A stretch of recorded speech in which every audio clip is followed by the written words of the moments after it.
The transport vessel shuddered as it broke through the atmosphere of Zephyrian Prime, and inside the cargo hold sat Jake Morrison with his wrists bound in energy cuffs that hummed with alien technology, and he had been a prisoner for 3 months. Now, ever since the Velkari Empire had raided the Earth colony on Titan and taken him along with dozens of other humans as slaves to be sold across the galaxy,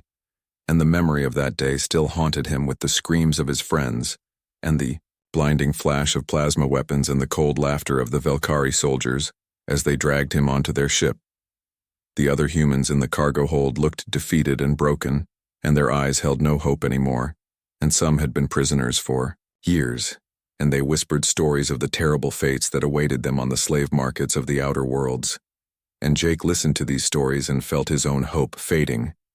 But something deep inside him refused to accept this as his ending, and he remembered his father telling him that humans had survived ice ages and plagues and wars, and that they would survive this too. The ship docked at Corvus Station, and the slaves were herded out into a massive marketplace that stretched as far as Jake could see, and thousands of beings from hundreds of different species moved through the crowds,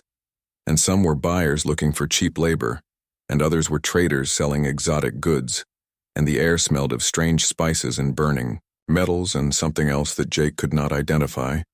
and above them the station's artificial sky displayed advertisements in languages he did not understand.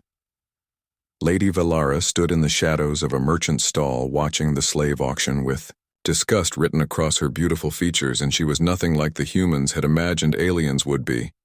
and her appearance was ethereal with long silver hair that flowed like liquid moonlight down to her waist and pointed ears that marked her as one of the ancient elven race of Luminara, and her eyes glowed with a soft purple light that seemed to hold centuries of wisdom and pain. And beside her coiled 2 magnificent creatures that humans would have called dragons, but were known across the cosmos as Draconis. The larger one was named Ember, and his scales shimmered with deep crimson and gold, and flames flickered between his teeth with each breath, and his eyes burned like molten lava, and he was the size of a large horse, and his presence made other beings step back in fear. And the smaller one, Frost, had scales like diamonds that reflected every color of the spectrum, and ice crystals formed in the air around her whenever she moved, and her eyes were like frozen stars, and she was slightly smaller than Ember, but no less dangerous, and these were not mere pets, but her bonded companions linked to her very soul through ancient Luminaran magic that few in the galaxy still understood. Valara had come to Corvus Station with a specific purpose, and she was searching for something or someone, and her people had received intelligence that the Velkari Empire was capturing humans in large numbers and selling them as slaves, and the Luminaran Council had debated for weeks about whether to intervene. And some argued that humans were a primitive species that had barely left their own solar system, and others said that every species deserved freedom, regardless of their technological development, and Valara had ended the debate by volunteering to investigate personally. The auction began, and humans were brought onto the platform one by one, and the auctioneer called out their strengths and weaknesses in the common galactic tongue, and buyers shouted their bids, and Jake watched as his fellow prisoners were sold to various masters, and some went to mining corporations and others to agricultural worlds, and a few were bought by wealthy collectors who wanted exotic servants. And then it was Jake's turn, and he was pushed onto the platform, and the bright lights blinded him for a moment. The auctioneer grabbed Jake's arm and displayed him to the crowd, and announced that this human was young and strong, and had worked as an engineer on Titan, and that he could read and write and operate basic machinery. And the bidding started low because humans were still considered an unknown commodity, and most buyers were not sure what they were good for. And Jake stood there feeling like an animal, and his anger grew with each passing second, and he wanted to fight and to run, but the energy cuffs prevented any movement beyond walking. Valara stepped forward from the shadows, and her presence immediately silenced the crowd, because Luminarans were rare in this part of the galaxy, and they were known as one of the most powerful species in existence. And when she spoke, her voice carried across the entire marketplace, and she said she would pay 50,000 credits for this human, and the crowd gasped because that was far more than any human had ever sold for.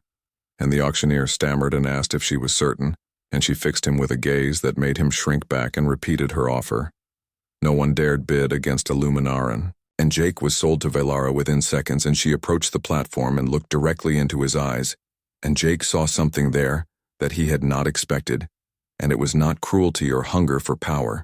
but something that looked almost like sympathy. And she gestured for him to follow, and Ember and Frost moved aside to let him pass, and the crowd parted before them as they walked through the marketplace.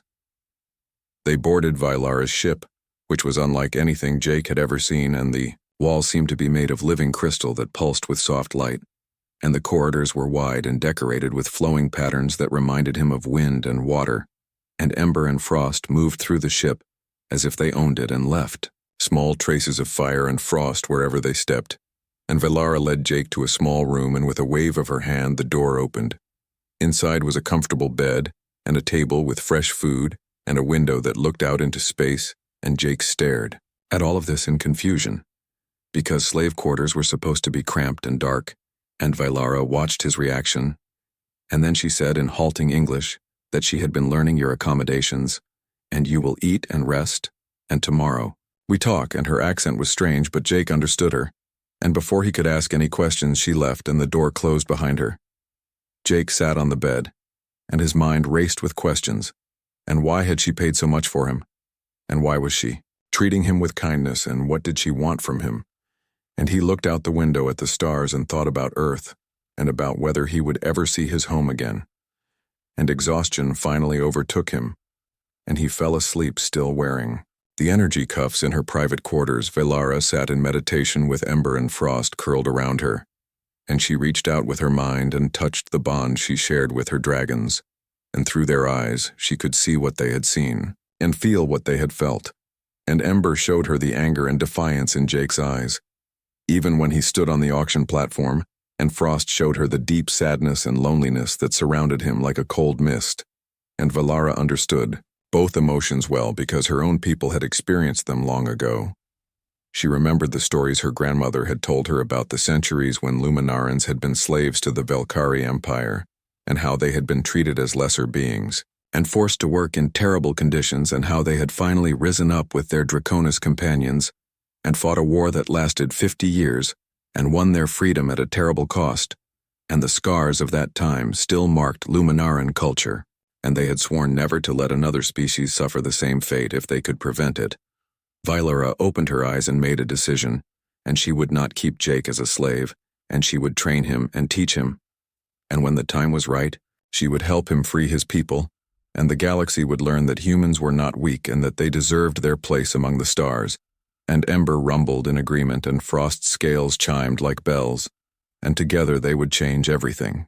Jake woke to the sound of chiming bells, and for a moment he forgot where he was, and then memory crashed back, and he was on an alien ship owned by an elf woman with dragons, and he sat up quickly, and the energy cuffs were still on his wrists, but the door to his room stood open, and cautiously he stepped into the corridor and followed the sound of the chimes until he found himself in a large chamber with walls that seemed to be made of flowing water, frozen in place. Vylara stood in the center of the chamber, surrounded by floating holographic displays that showed star charts and news reports from across the galaxy.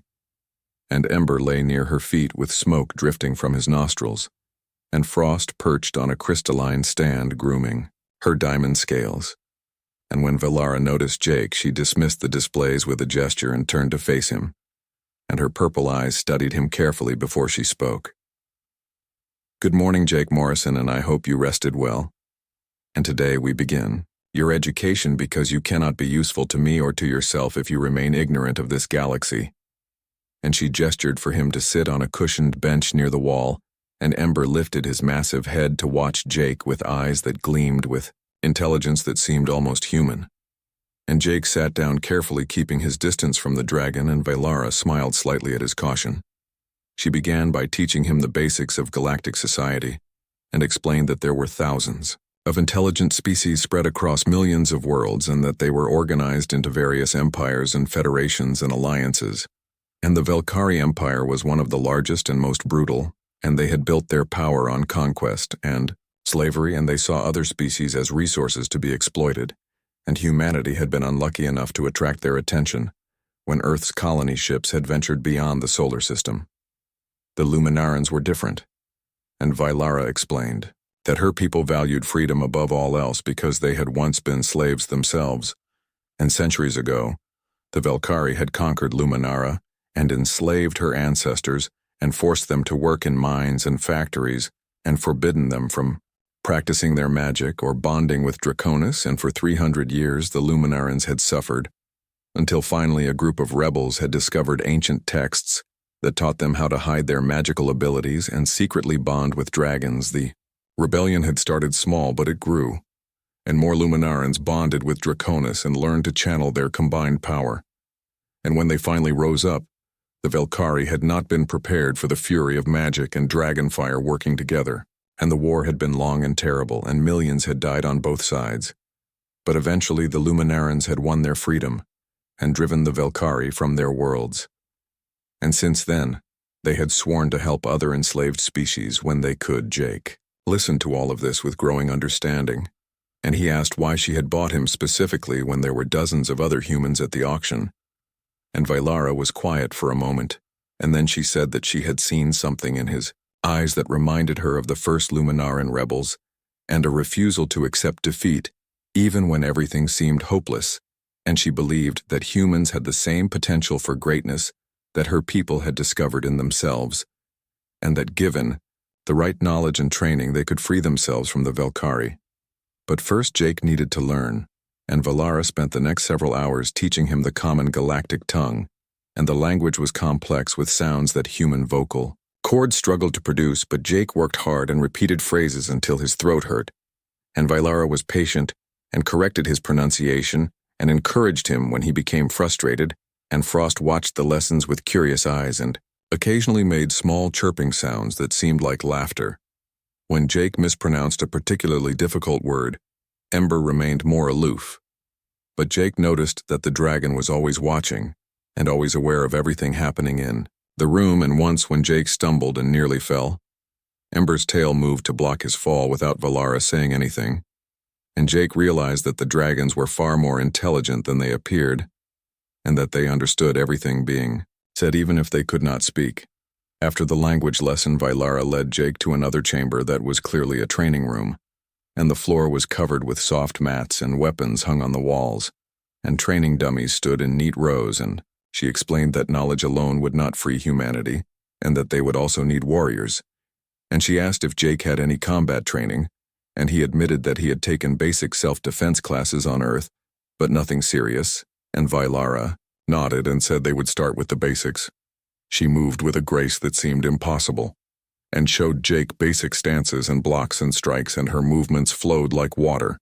and when she demonstrated a spinning kick, her silver hair flew around her like a living thing, and Jake tried to copy her movements and felt clumsy and slow, but Vylara did not criticize, and instead she adjusted his posture and showed him again, and told him that every master was once a beginner, and that patience was as important as strength. They trained for hours until Jake's muscles burned and sweat poured down his face, and Vylara finally called a halt, and she was barely breathing hard while Jake collapsed onto the mats, and Ember rumbled with what sounded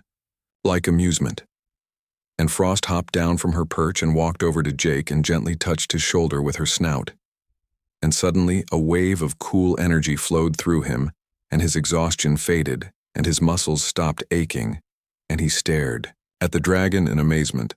Vylara explained that Frost had healing abilities tied to her ice magic, and that all Draconis had special gifts connected to their elemental nature, and Ember could create and control fire and generate shields of flame, and Frost could heal and freeze and create barriers of ice, and together they made Vylara far more powerful than she would be alone. And the bond between Luminaran and Draconis was sacred, and it lasted for life, and when one died, the other usually followed soon after from grief. Jake asked how someone bonded with a Draconis, and Vylara said that it was different for every species, and that Luminarans had a natural magical affinity that made the bond possible, and she did not know if humans could bond with dragons because it had never been attempted, but she saw something in Jake's expression and a hunger to try and to prove that humans were capable of more than the galaxy believed, and she told him that perhaps someday they would find out. That evening, Vylara took Jake to the ship's observation deck, and they stood before a massive transparent wall that showed the endless expanse of space, and distant nebulas glowed in colors that Earth had no names for. and strange ships passed by in the shipping lanes, and Velara pointed out different species vessels and explained their purposes. And Jake felt overwhelmed by the sheer size and complexity of this galaxy that humanity had barely begun to explore. Velara spoke quietly and said that her plan was to train Jake and to teach him everything she knew about galactic society and combat and strategy, and then when he was ready, she would help him contact other humans who had escaped slavery, and together they would form a resistance and free the thousands of humans currently held by the Velkari and other species. And it would be dangerous, and many would probably die, but it was the only way to ensure humanity's survival and independence. Jake asked why she was doing all of this and what she gained from helping humanity, and Velara looked at him with those ancient purple eyes and said that she gained nothing except the knowledge that she had prevented another species from suffering the way her ancestors had suffered, and that sometimes that was enough. And besides, she added with a slight smile, she found humans interesting and she wanted to see what they would become when given a chance to grow. The energy cuffs on Jake's wrists suddenly clicked and fell away and clattered to the floor, and Jake stared at them in shock and then at Velara. And she said that he was no longer her slave, and that he was her student and her ally, and that she trusted him not to do anything foolish. And Jake rubbed his wrists where the cuffs had been and felt tears sting his eyes, and he had not cried since his capture. But now the weight of months of fear and hopelessness lifted, and he managed to say thank you, and Velara nodded and said that tomorrow his real training would begin. 3 weeks passed, and Jake's life transformed in ways he had never imagined possible, and every morning began with language lessons, and Velara proved to be a demanding but fair teacher, and she would not accept laziness or excuses. And Jake's vocabulary in the common galactic tongue grew rapidly, and he could now hold basic conversations and understand news broadcasts, and even tell simple jokes that made Frost chirp with laughter, and Ember snort smoke rings, and Velara actually smiled, which Jake had learned was rare. The afternoons were devoted to combat training, and Jake's body grew stronger, and his movements became more fluid, and Velara taught him not just how to fight, but how to think during combat, and how to read an opponent's body language and anticipate their moves, and she explained that most species in the galaxy relied too heavily on technology and had forgotten the value of physical combat skills, and that this gave well-trained fighters a significant advantage, and Jake began to understand that she was preparing him for something specific, though she had not yet revealed what evenings were spent studying galactic history and politics, and Jake learned about the great wars that had shaped the current power structures and the treaties that maintained an uneasy peace between rival empires, and the trade routes that connected distant worlds, and the criminal organizations that operated in the shadows. And Velara taught him to see patterns in the chaos, and to understand how power moved through the galaxy like water finding its way downhill. On the 22nd day, Velara's ship received a distress call from a nearby system, and Jake was in the training room practicing with a staff when alarms began blaring, and he rushed to the bridge where Velara stood studying multiple holographic displays,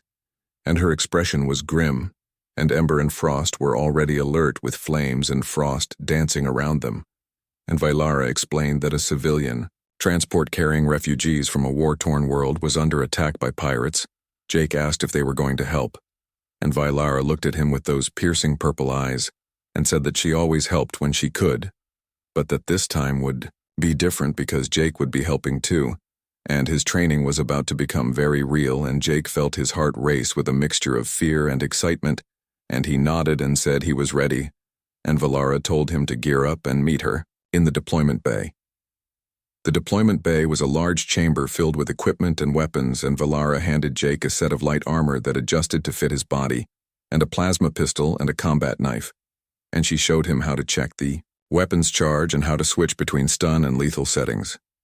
And she told him that she hoped he would not need to kill anyone today, but that sometimes there was no choice, and that hesitation could mean death for innocent people. They boarded a small shuttle with Ember and Frost and launched from the main ship, and through the shuttle's viewport,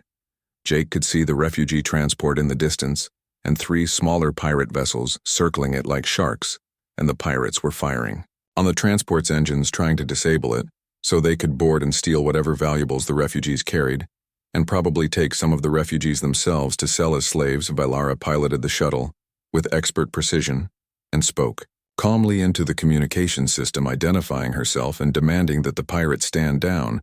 and the response was mocking laughter and crude insults in several languages.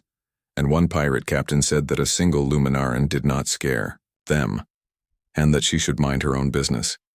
And Valara's expression did not change, but Jake saw her hands tighten on the controls, and Ember growled deep in his chest.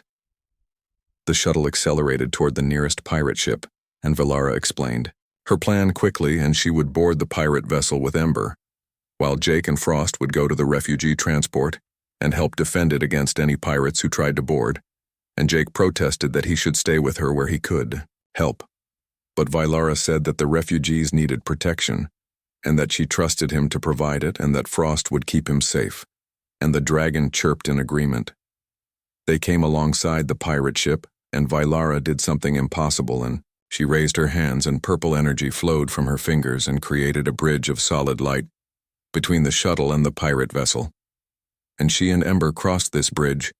and entered the pirate ship through an airlock that Valara forced open with her magic, and Jake watched in awe as they disappeared inside. And then the shuttle was moving again toward the refugee transport. Frost guided Jake to the transport's docking port, and they boarded to find chaos inside, and refugees were screaming and running, and some were injured from the pirate attacks, and a small group of armed refugees were trying to defend the bridge, but they had limited weapons and little training. And Jake saw pirates cutting through a bulkhead door with plasma torches, and he realized they had only minutes before the pirates broke through. He moved quickly to join the defending refugees, and held up his hands to show he was friendly, and explained in halting Galactic Common that he was there to help. And the refugees looked at him with surprise and confusion, because humans were supposed to be slaves and not warriors. But they were desperate, and they accepted his help. And Jake took position near the barricade they had built. And Frost moved beside him, radiating cold that made the air shimmer. The pirates broke through the bulkhead with a crash and poured into the corridor, and there were at least a dozen of them, and they were a mix of species that Jake did not recognize, and they carried various weapons, and they clearly expected an easy victory over frightened refugees, and they did not expect to see a Draconis, and their advance faltered when they saw Frost and her diamond scales reflecting the corridor lights. Jake fired his plasma pistol, and his first shot went wide because his hands were shaking, but his second shot hit a pirate in the shoulder, and the pirate went down screaming, and Frost breathed out a wave of freezing air, and 3 pirates were encased in ice instantly, and their weapons frozen to their hands, and the other refugees saw this and took courage, and began firing their own weapons with more confidence. The battle was brief but intense, and Jake lost track of time and fought on instinct and training, and he stunned 2 more pirates and used his combat knife to disarm another. And Frost was magnificent, and she moved like liquid light, and her ice magic stopped pirates in their tracks and healed wounded refugees with gentle touches of her snout, and within minutes the pirates were either frozen or unconscious or fleeing back through the breached bulkhead. Jake leaned against the wall, breathing hard, and his armor was scorched in several places, and he had a cut on his arm that he had not noticed during the fight. And Frost healed it with a touch and chirped softly, and Jake laughed with relief and adrenaline, and realized that he had just survived his first real combat, and the refugees gathered around him, thanking him in multiple languages, and touching his armor as if to confirm he was real. And an elderly alien with blue skin and 4 arms clasped Jake's hand, and said that he had never seen a human fight before, and that perhaps the galaxy had underestimated his species. Valara's voice came through Jake's communicator asking for a status report, and Jake reported that the transport was secure, and the refugees were safe, and Valara said she was glad to hear it, and that the pirates had been dealt with on their end, and that they would escort the refugee transport to its destination before continuing their journey. And there was something in her voice that sounded almost like pride. Later, when they were back on Valara's ship, and the refugee transport was safely away, Jake sat in the observation deck staring at his hands and thinking about how close he had come to dying, and how strange it felt to have fought and won. And Valara found him there, and sat beside him, and was quiet for a long moment before she spoke, and she said that he had done well, and that she had been watching through Frost's eyes, and that he had shown courage and compassion, and those were the qualities that would make him a leader. Jake asked what she meant by leader, and Vylara explained that it was time to tell him the full truth about her plans, and she had been in contact with other free humans scattered across the galaxy and former slaves who had escaped or been freed, and they were organizing themselves, but they needed someone to unite them and to give them hope, and someone who understood both human and galactic culture and who had proven himself in combat. And she believed Jake could be that person. Jake protested that he was just an engineer, and that he had only been training for 3 weeks and that there must be others more qualified. But Vylara shook her head and said that leaders were not born qualified, and they became qualified through experience and hardship, and that every great leader in galactic history had started as someone ordinary who simply refused to give up, and she saw that quality in Jake, and more importantly, so would other humans when they met him. The hidden station called Haven's Edge floated in the darkness between stars, and it was built inside a massive asteroid that had been hollowed out centuries ago, and Jake stared at it through the viewport as Vylara's ship approached, and the station looked ancient and battered, but somehow still functional and defensive. Turrets tracked their approach until Vylara transmitted identification codes, and then the turrets powered down, and a docking bay opened like a mouth in the asteroid's surface inside. The bay Jake saw dozens of ships of various sizes and designs, and most looked damaged or poorly maintained, and this was clearly a place where refugees and outcasts gathered. And as they disembarked, Jake noticed groups of different species moving through the station, and some watched them with suspicion, while others nodded respectfully when they saw Vylara and her dragons. And Jake realized that her reputation preceded her. A human woman approached them, and she was perhaps 40 years old, with short dark hair and a scar running down her left cheek, and she wore makeshift armor that looked like it had been assembled from salvaged parts. And when she saw Jake, her eyes widened, and she spoke in English, with an accent that Jake recognized as Australian, and she said she had not expected to see another human here, especially not one traveling with a Luminaran, and 2 Draconis. Vylara introduced the woman as Commander Kate Phillips, and explained that Kate had escaped from a Velkari mining colony 5 years ago and had been organizing freed humans ever since, and Kate studied Jake carefully and asked where he was from and what he was doing here, and Jake told her about Titan and his capture, and how Vylara had bought him and freed him and trained him, and Kate listened with an expression that shifted between skepticism and hope. Kate led them through the station's corridors and explained that there were approximately 200 free humans living on Haven's Edge, and thousands more scattered across the galaxy, either still enslaved or in hiding, and the Resistance had been trying to coordinate rescue operations, but they lacked resources and weapons, and most importantly, they lacked unity, because the freed humans came from different colonies and cultures and could not agree on leadership or strategy. They entered a large chamber that served as a meeting hall, and 50 or so humans were gathered there, along with a handful of aliens who Kate identified as sympathizers and supporters. And when Jake entered with Vylara and her dragons, the room fell silent and every eye turned toward them, and Jake felt exposed and nervous. But Vylara touched his shoulder encouragingly and whispered that he should speak from his heart. Kate called the meeting to order and introduced Jake and explained his story, and then invited him to address the group. And Jake stood before them feeling inadequate and wondering what he could possibly say that would make a difference, and he looked at their faces and saw the same things he felt in fear and anger and desperate hope. And he began to speak, and his voice was shaky at first but grew stronger as he continued. He told them that he had been a slave for 3 months, and that he knew the helplessness and humiliation they had all experienced, and that he understood their anger at the Velkari and at the galaxy that had allowed humanity to be enslaved.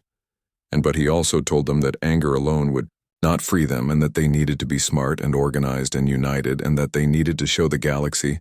that humans were not weak or primitive, but were capable of standing alongside any species.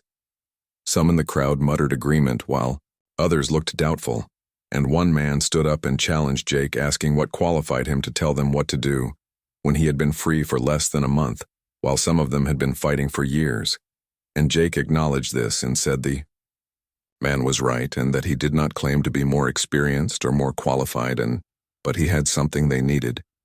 And he had been trained by someone who understood what it took to defeat the Velkari. Because her people had already done it, Vylara stepped forward and addressed the crowd in perfect English. and she told them the story of Luminaran rebellion, and how her ancestors had been slaves for 300 years, before finally winning their freedom. And she explained that the key had been unity and strategic thinking and the willingness to make sacrifices for future generations, and she offered to train human fighters and to provide weapons and intelligence and to use her influence to gain support from other species who opposed the Velkari Empire. The mood in the room shifted and people began asking questions, and Vylara answered each one patiently and explained that the fight would be long and difficult and that many would die before humanity won its freedom, but that the alternative was to remain enslaved forever. And Jake watched her and marveled at how she commanded respect without demanding it, and how her words carried weight, because they came from experience and wisdom. Kate stood and proposed that they form a unified command structure with Jake as the public face of the resistance because he represented hope and the possibility of change, and because having a human leader would inspire others to join their cause, and Vylara would serve as military advisor and trainer, and Kate herself would handle logistics and coordination. And the proposal was debated for hours, and some supported it, while others wanted more established leaders in charge. An older man named Henry Chen, who had been enslaved for 12 years, finally stood and said that he had watched countless humans give up hope and die in Velkari labor camps, and that what they needed most was not experience but passion, and the belief that freedom was possible, and he saw that belief in Jake. And he voted to give the young man a chance, and slowly others began to agree. And by the end of the meeting, a majority had voted in favor of the proposal. Jake felt the weight of responsibility settle on his shoulders, and knew that he had just committed himself to a war that could last years or decades and that would cost countless lives. But when he looked at the faces around him, he saw something that had not been there before, and he saw hope and determination, and the beginning of belief that they could actually win. Over the following days, Jake met with small groups of resistance members and learned their stories, and each one was a tragedy of loss and suffering, but also a testament to human resilience. And there was Lisa Torres, who had been taken from a colony ship with her daughter, and had watched the Velkari sell her child to another master, and had spent 3 years searching before finally finding and rescuing her.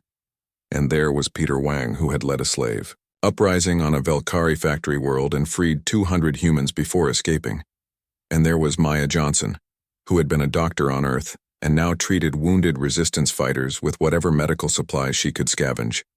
Vylara began training sessions with groups of 20 fighters at a time, and she was a harsh instructor who accepted no excuses and pushed everyone to their limits. And Jake trained alongside them and earned their respect by showing that he would not ask them to do anything he would not do himself. And Ember and Frost participated in the training and taught the humans to work alongside beings who were stronger and faster and more dangerous than themselves. One evening, Jake found Vylara in her quarters, meditating with her dragons, and he asked permission to speak, and she opened her eyes and gestured for him to sit. And he asked her why she was really doing all of this, and why she cared so much about humanity. And Vylara was quiet for a long moment, and then she told him about her sister. Her sister Narina had been captured by Velkari slavers 20 years ago, during what was supposed to be a diplomatic mission, and despite all of Vylara's power and resources, she had never been able to find her, and Narina was probably dead by now. But Vylara could not let go of the guilt and the feeling that she had failed her, and helping humanity was a way of honoring her sister's memory and preventing other families from experiencing the same loss. Jake understood then that Vylara's motivations were personal as well as political, and that she carried her own pain and her own demons. And he thanked her for sharing this, and promised that he would do everything in his power to make sure that her help was not wasted, and that humanity would prove worthy of her faith in them. The next morning, Kate approached Jake with urgent news, and intelligence reports indicated that the Velkari were planning a massive raid on Earth itself, and they intended to capture thousands more humans and establish permanent occupation of the solar system, and the attack was scheduled to happen in 3 weeks. And Kate explained that this was both a crisis and an opportunity, and if they could stop the raid, they would prove to the galaxy that humanity could defend itself, and it would inspire humans across the stars to rise up. Jake called an emergency meeting of the resistance leadership, and they spent hours debating their options, and they had perhaps 300 trained fighters spread across the galaxy, and a handful of ships and limited weapons, and they would be facing a Velkari battle fleet with thousands of soldiers and overwhelming firepower, and the odds were impossible. But Valara said that impossible odds had never stopped her people, and that they would find a way. The 3 weeks passed faster than Jake thought possible, and every day was filled with preparations and training and contingency planning, and the Resistance had managed to gather 9 small ships that were barely combat-worthy, and 300 fighters who were brave but inexperienced, and they would be facing a Velkari battle fleet of 30 warships and 5,000 elite soldiers, and Jake tried not to think about the mathematics of their situation, and instead focused on the plan, and on the belief that surprise and determination could overcome superior numbers. Valara had contacted allies among other species, and managed to secure broadcast equipment that would transmit their battle across the entire galactic network, and she explained that this was crucial because even if they lost the fight, the galaxy would see humans refusing to surrender, and that image would inspire others and make it harder for the Velkari to maintain their grip on human slaves. And she also secured additional weapons and armor from Luminaran sources, and while it was not enough to match the Velkari, it gave them a fighting chance. The night before the battle, Jake could not sleep, and he stood in the observation deck of their flagship, which was a converted freighter that Kate had named Freedom's Dawn. And he watched the stars and thought about Earth and about everyone he had lost and everyone he was fighting for, and Valara found him there with Ember and Frost beside her, and she stood next to him in comfortable silence before finally speaking. She told him that fear before battle was natural, and that even the greatest warriors felt it, and that courage was not the absence of fear, but the decision to act despite it, and she said that she had seen him grow from a broken slave into a leader over these past weeks, and that she was proud of what he had become, and that whatever happened tomorrow, she had no regrets about choosing to help him and humanity. Jake thanked her for everything and told her that without her he would still be a slave or dead, and that humanity owed her a debt they could never repay. And Valara shook her head and said that freedom was not something that could be given as a gift, and it had to be taken and earned, and that tomorrow humanity would begin earning its freedom. And she placed her hand on his shoulder, and Ember rumbled softly, and Frost touched Jake's hand with her snout, and ice and fire energy flowed through him and filled him with strength and clarity. Dawn came and the Resistance fleet departed Haven's Edge and headed toward Earth, and they arrived at the edge of the solar system, just as the Velkari battle fleet emerged from hyperspace near Mars and the enemy. Ships were massive and bristling with weapons, and they moved in perfect formation like a school of predatory fish. And the Resistance ships looked tiny and fragile in comparison, but they held their positions and waited for Jake's signal. Jake stood on the bridge of Freedom's Dawn, surrounded by Kate and Valara, and half a dozen other Resistance leaders, and the broadcast equipment was active, and billions of beings across the galaxy were now watching and waiting to see what would happen, and Jake activated the communication system and opened a channel to the Velkari fleet, and spoke in the common galactic tongue, and his voice was steady and clear. He identified himself as Jake Morrison of Earth and commander of the human resistance, and he told the Velkari fleet that they were not welcome in this system, and that humanity rejected their claim of ownership, and that if they did not retreat immediately, they would face consequences. And his words were met with laughter from the Velkari commander, who identified himself as Admiral Cross, and the admiral said that 300 slaves in salvaged ships could not threaten the might of the Velkari Empire, and that they should surrender now or be destroyed. Jake had expected this response, and he gave the signal, and the Resistance ships scattered in all directions, executing the plan they had rehearsed dozens of times, and the Velkari fleet moved to pursue, but they were large ships built for intimidation and overwhelming firepower, and they were not designed for the kind of fast maneuvering that the Resistance ships could perform, and Kate had chosen their vessels specifically for speed and agility over armor and weapons. The Resistance ships began hit-and-run attacks, and they would dart in and fire on a Velkari ship, and then retreat before the enemy could respond effectively, and the Velkari tried to surround them. But the Resistance pilots were good, and they used the asteroids and debris in the solar system as cover, and led their pursuers into ambushes, and meanwhile Jake and Valara took a small strike team on a shuttle and headed directly toward the Velkari flagship. The plan was insane, and everyone knew it. But it was also the only way to truly disrupt the enemy, and if they could capture or kill Admiral Cross, the Velkari fleet would fall into disarray and give the resistance a chance to inflict real damage. And the shuttle approached the flagship from an unexpected angle using a debris field to mask their approach, and when they were close enough, Vylara used her magic to disable the flagship's sensors in their immediate area, and they docked at a maintenance port that intelligence had identified as poorly guarded. Jake led the strike team into the ship with Vylara and her dragons at his side, and they moved quickly through the corridors and encountered Velkari soldiers who were caught off guard by the audacity of boarding their own flagship. And Jake fought with everything. Vylara had taught him, and his plasma pistol dropped enemies efficiently, and his combat knife flashed in close quarters, and he realized with some surprise that he was no longer afraid, and his training had become instinct and muscle memory. Ember breathed fire that melted through bulkhead doors, and Frost froze, charging soldiers in their tracks, and Vylara moved like a storm, and her magic threw enemies against walls, and her combat skills made her a blur of deadly motion. And the strike team pushed deeper into the flagship toward the bridge, and alarms were blaring now, and the Velkari were responding in force, but they were too late to stop the advance.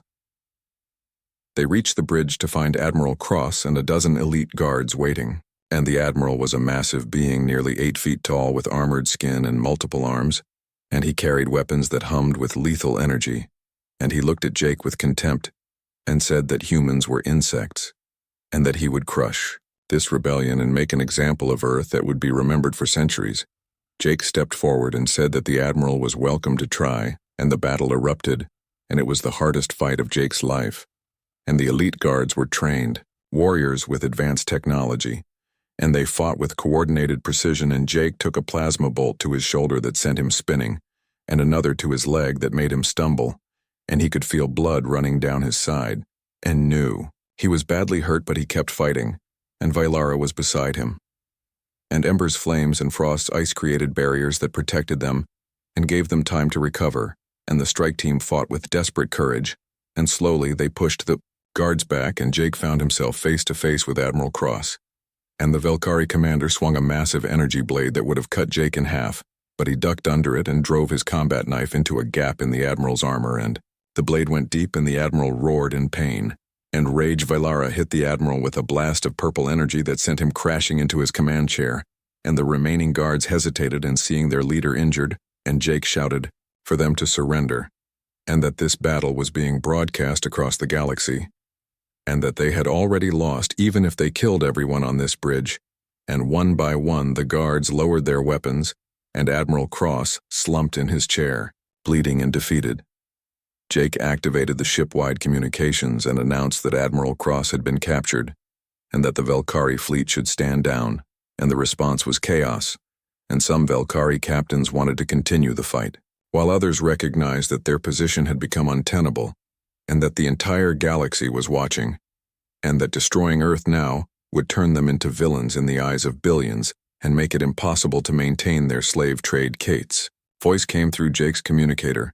and she reported that several Velkari ships were retreating, and that others were holding position but not firing, and the resistance had lost 3 ships and 60 fighters, but they had inflicted significant damage on the enemy, and most importantly, they had proven that humans could fight, and the galactic broadcast was exploding with reactions, and support for humanity was growing. By the minute, Vylara told Jake that they needed to address the galaxy. Now, while everyone was watching, and Jake realized she was right,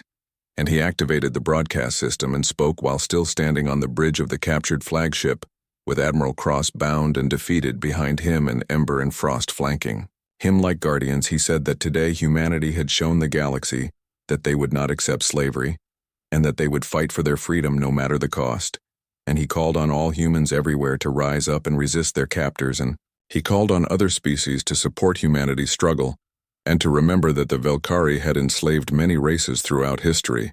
and that allowing them to continue was allowing evil to triumph, and he promised that humanity would remember its friends, and that together free species could build a better galaxy.